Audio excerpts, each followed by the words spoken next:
This is a work of fiction inspired by historical accounts and does not promote or glorify illegal activities. I didn't believe in ghost stories until that night in Blackwood Wood. Stories of creatures lurking in the shadows, vengeful beings carrying grudges from the past. These were just superstitions to me, campfire tales that indigenous people and early settlers shared to explain nighttime noises or unexplained tragedies. As a professor of comparative folklore at Millfield University, I studied these stories academically, dissecting them in class with the clinical detachment of examining specimens in a laboratory. This intellectual arrogance almost cost me everything. Name is Daniel Crow. I grew up on the edge of the Pine Ridge Indian Reservation, the son of a Lakota mother and a white father, an anthropologist who came to study native customs and ended up falling in love with both the culture and my mother. I lived between two worlds, never fully accepted in either, which may explain my academic inclination to observe traditions from the outside, to analyze them rather than to live them.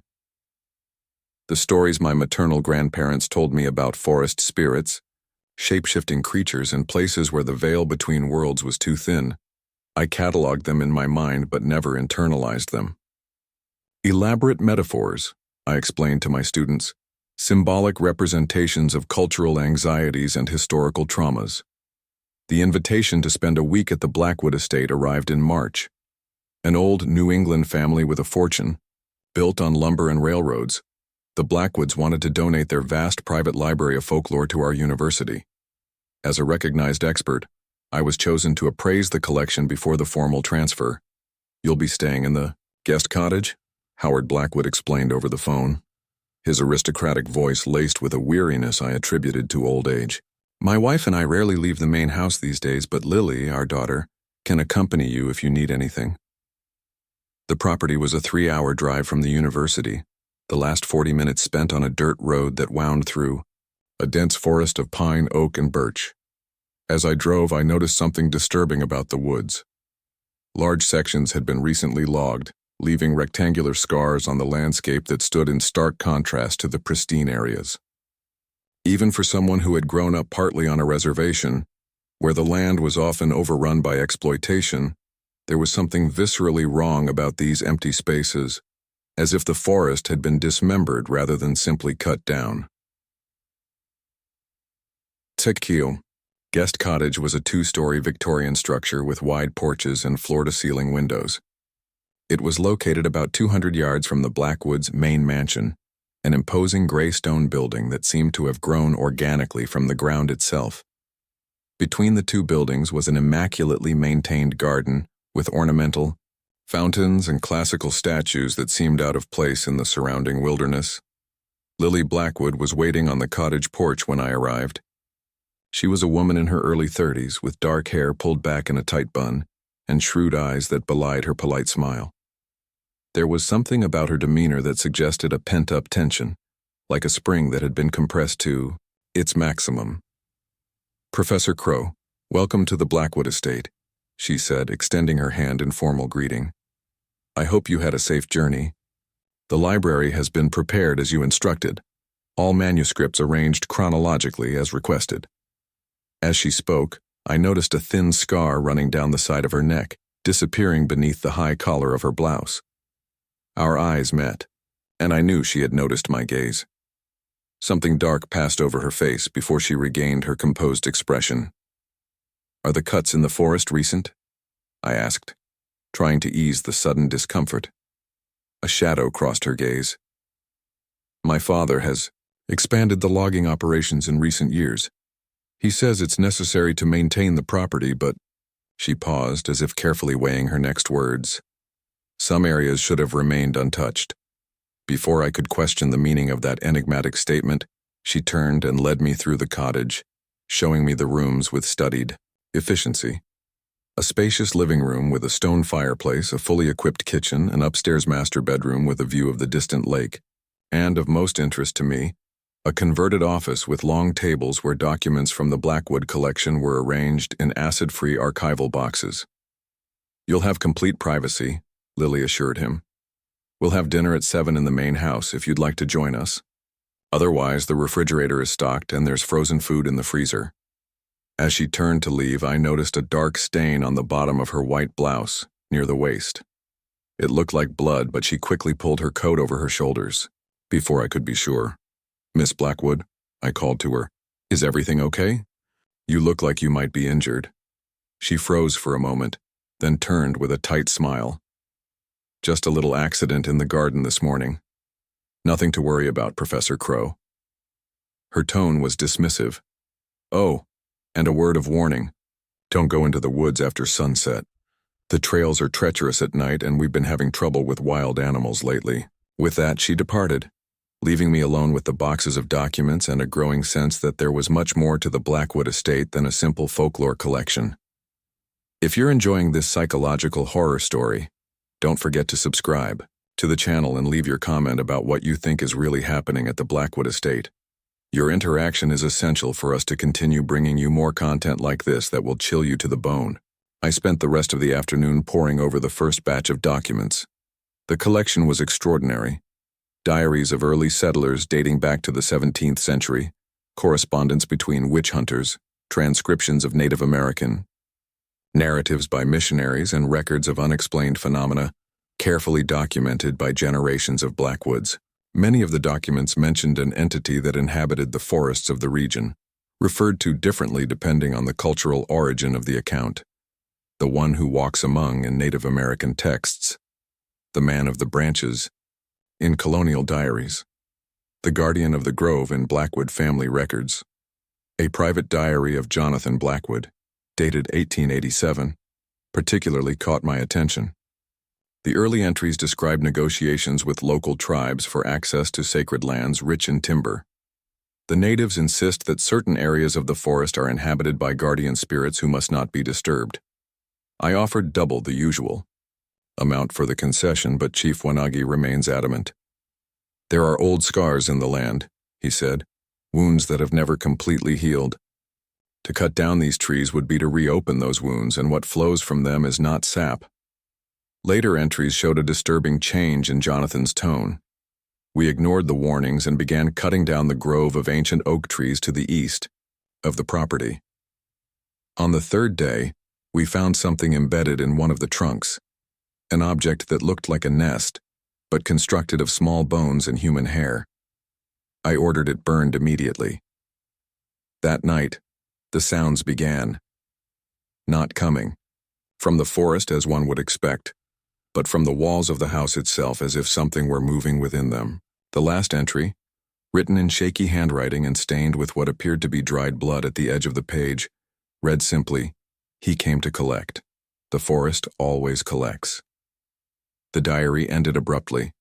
An enclosed newspaper clipping reported that Jonathan Blackwood had been found dead in his study, with multiple stab wounds as if caused by splinters of wood.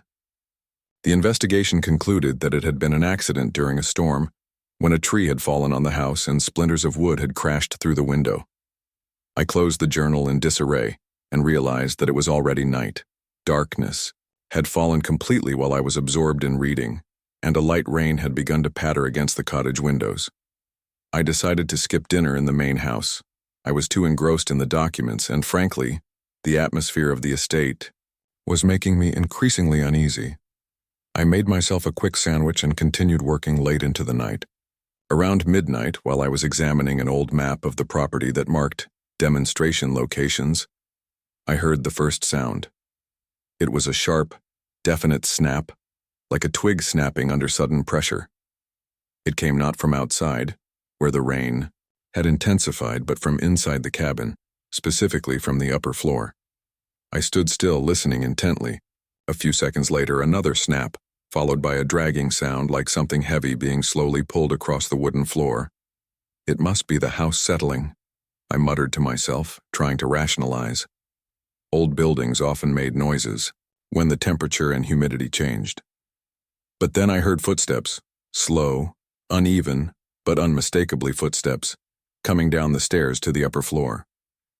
Each step produced a groaning sound under pressure, a deliberate cadence that suggested not structural settlement, but intentional movement. I grabbed a letter opener from the table as a makeshift weapon and headed for the base of the stairs. "Is anyone there?" I called, my voice firmer than I felt. Absolute silence. Even the rain seemed to ease momentarily.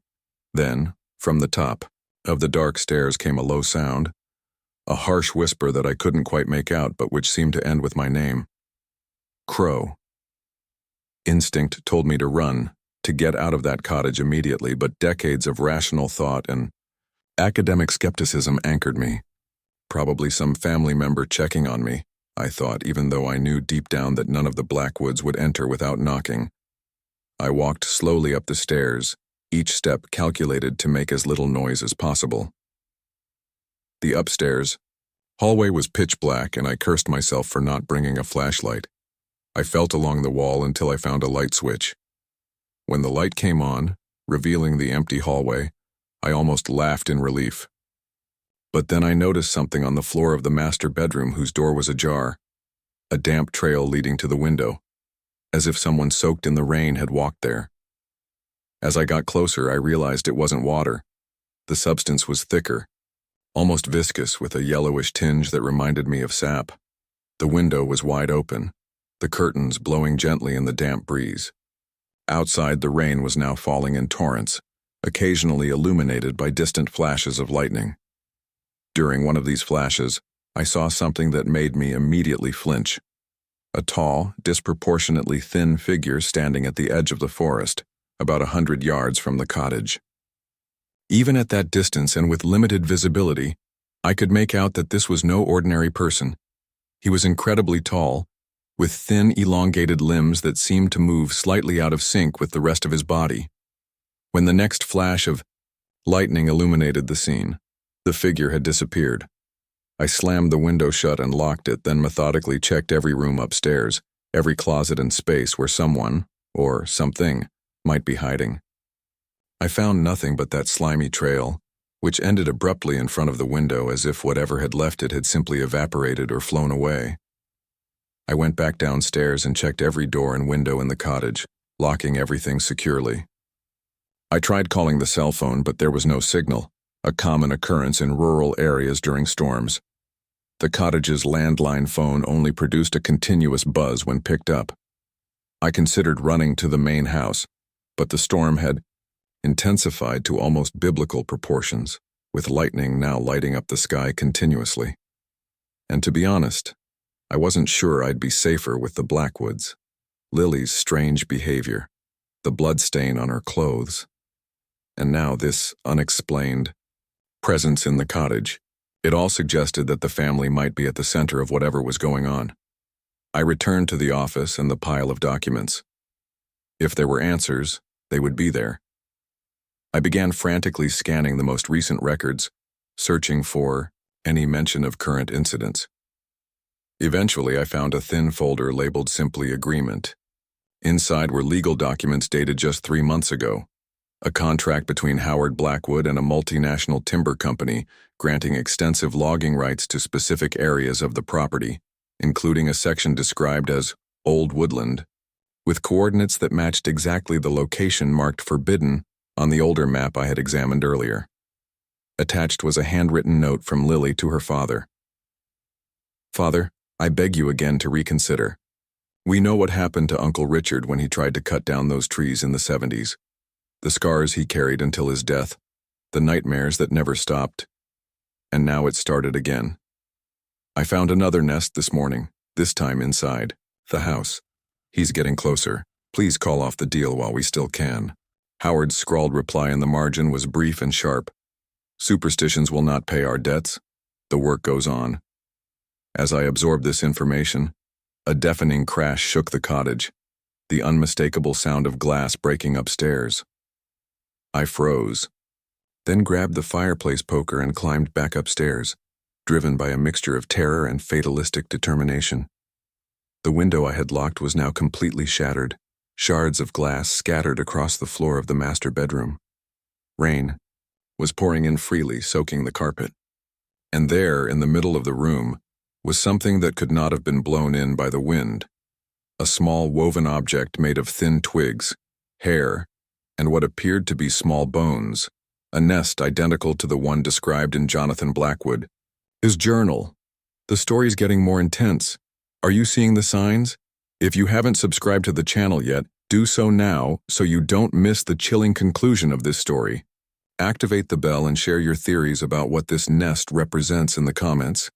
Your participation feeds our community of horror lovers. A cold panic crept up my spine. All my academic skepticism melted away in the face of this tangible object, this physical proof that something truly abnormal was happening. With the poker firmly in my hand, I ran down the stairs, determined to get away from this place immediately, storm or no storm. When I reached the front door, I found it wide open, swinging violently in the wind. I was pretty sure I had locked it.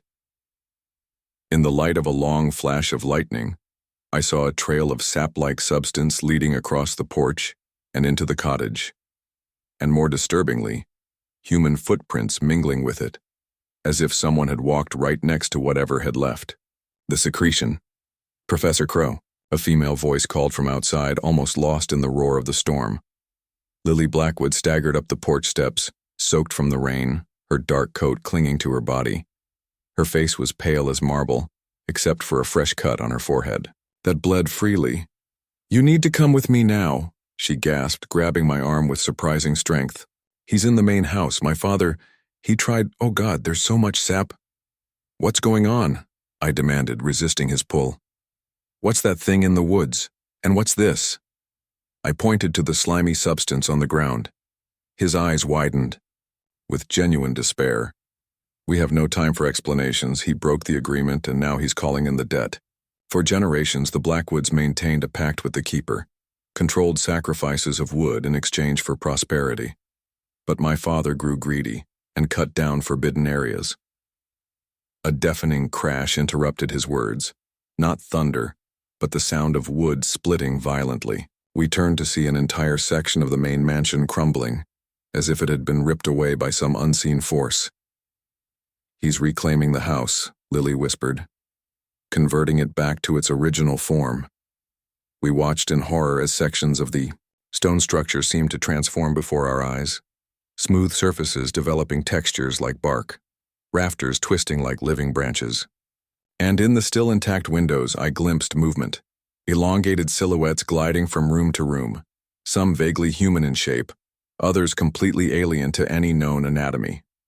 "We can save my father if we act now," Lily insisted. "There is a ritual, a compensation we can offer." "What kind of compensation?" I asked, though part of me already knew the answer. His eyes met mine, a well of ancient sadness. Blackwood blood has always worked in the past. But now, he might want something more, someone who walks between two worlds. His gaze roamed my face, zeroing in on the features that revealed my mixed heritage. "Someone like you, Daniel." It was then that I understood why I had really been invited to the Blackwood Estate. Not to appraise a folklore collection, but to be assessed as a potential offering. "My lineage," I murmured, stepping back. "Lakota and European, a perfect middle ground." Lily nodded grimly. "It wasn't my idea, I swear. When I found your paper on comparative shamanic traditions, I showed it to my father purely out of academic interest. He was the one who made the connection, who insisted on inviting you." An agonized scream echoed from the mansion, so deeply anguished that it froze my blood. Lily paled even further. "He's taking my father now. Please, Daniel. You've studied the rituals, you know the words that can calm ancient spirits. If not for me or my father, then for yourself. He won't stop with our family." I looked from the partially transformed mansion to the dark forest beyond, where flashes of lightning revealed trees bending at impossible angles, all leaning toward the estate like eager spectators. Every primal instinct in my body screamed at me to run as far away from this cursed place as possible. Lakota grandmother's stories, not as folklore, but as practical warnings about natural forces that demanded respect. "When the spirits of the land are disrespected," she would say, "they seek not revenge but balance. The balance must always be restored." "What ritual?" I finally asked. The relief on Lily's face was momentary, soon replaced by grim determination. "We must make an offering at the heart of the felled grove. Not blood or death, but recognition and the promise of restoration." She held out her hand, revealing a small bundle of red-stained cloth. Opening it, I found seeds, dozens of them in different shapes and sizes. These are from our greenhouse. Seeds of every species that was felled, preserved by generations of Blackwoods for precisely such a situation. Another scream came from the mansion, followed by a horrible sound of flesh tearing and wood expanding. I made my decision. Lead the way. What followed will forever remain etched in my memory, as the night my understanding of the world changed irreversibly. Lily and I raced through the storm to the recently cleared area, an artificial clearing filled with sawn-off stumps that, in the continuous lightning, looked like pagan altars awaiting sacrifice.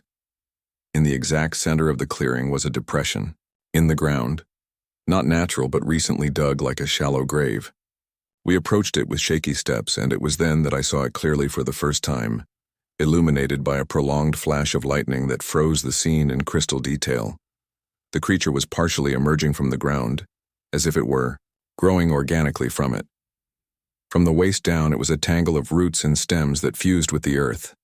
Its upper half vaguely resembled a human form, but it was constructed entirely of wood, bark, and foliage. The most disturbing part was its face, a bark mask with slits where its eyes should have been, showing only pulsing darkness and a jagged opening for a mouth, from which oozed the same viscous substance I had encountered in the cabin. In his long, gaunt arms he held something that struggled weakly, a human figure that I recognized even in its mutilated state, as Howard Blackwood. His body was partially transformed, skin fusing with wood in a grotesque process of assimilation. He still lived, his wide eyes meeting mine with silent pleading. "Begin the ritual," Lily whispered beside me, her voice shaky but resolute. "Use the words of your tradition along with ours. He will recognize sincerity." With hands shaking, violently I scattered the seeds in the central depression while reciting words I hadn't known I remembered. Lakota prayers my grandmother had whispered as she planted her medicinal garden, mixed with bits of European harvest rituals I'd studied academically. Lily knelt beside me, chanting what sounded like words in an ancient regional dialect. The guardian rose completely from the ground, revealing its truly monstrous height. Howard Blackwood now hung limply in its grip, increasingly looking like just another gnarled branch off the creature's main body. With fluid movements that violated all natural physics, the being bent over our offering, its head cocked at an impossible angle. The rain, which had been falling horizontally by the force of the wind, suddenly changed direction around the clearing, converging into a vortex that centered exactly over the depression where we had placed the seeds. The creature's jagged mouth opened wider than any anatomy should allow, and from it gushed a continuous stream of that viscous sap, mixing with the rain and soaking the ground. The smell was indescribably ancient: humus, decay, fertility, and rot all at once. The soil began to bubble as if it were boiling, and before our incredulous eyes, tiny green shoots emerged, growing at an accelerating rate. Howard Blackwood gave a final strangled breath before his body was completely absorbed into the guardian's frame, his flesh and bones converted into new branches and leaves that sprouted from the creature. Lily sobbed beside me but didn't look away, a final testament to her father's transformation. The guardian turned toward us, leaning in until his expressionless face was inches from mine. The smell of sap and ancient wood was overwhelming. From his open mouth came not a sound, but words directly into my mind, in a voice that seemed composed of 1,000 overlapping whispers. "Balance demands growth and decay in equal measure. You have cut away what was forbidden. A life taken, a life given back. The pact is renewed, but not forgotten." Then, with one fluid motion, he plunged back into the ground, gradually disappearing like a reverse film image of a tree being uprooted. Within seconds, there was nothing left but the disturbed soil and the shoots that continued to grow, now several inches tall. The storm subsided almost instantly, like a switch being flipped. The silence that followed was so absolute that I could hear the soft rustling of young plants expanding around us. Lily and I knelt there for a long time, unable to speak, as the first light of dawn broke over the horizon. When I finally found my voice, it was to ask the only question that mattered: what happens now? She looked at me with eyes that had seen too much to ever return to innocence. Now I become the guardian of the Blackwood lands. And you have a choice. You can try to forget what you saw here, to return to your academic world of analysis and theory. Or you can accept that there are truths older than any text, and help protect them. A small oak sapling emerged between us, growing before our eyes until it reached the height of a young shrub.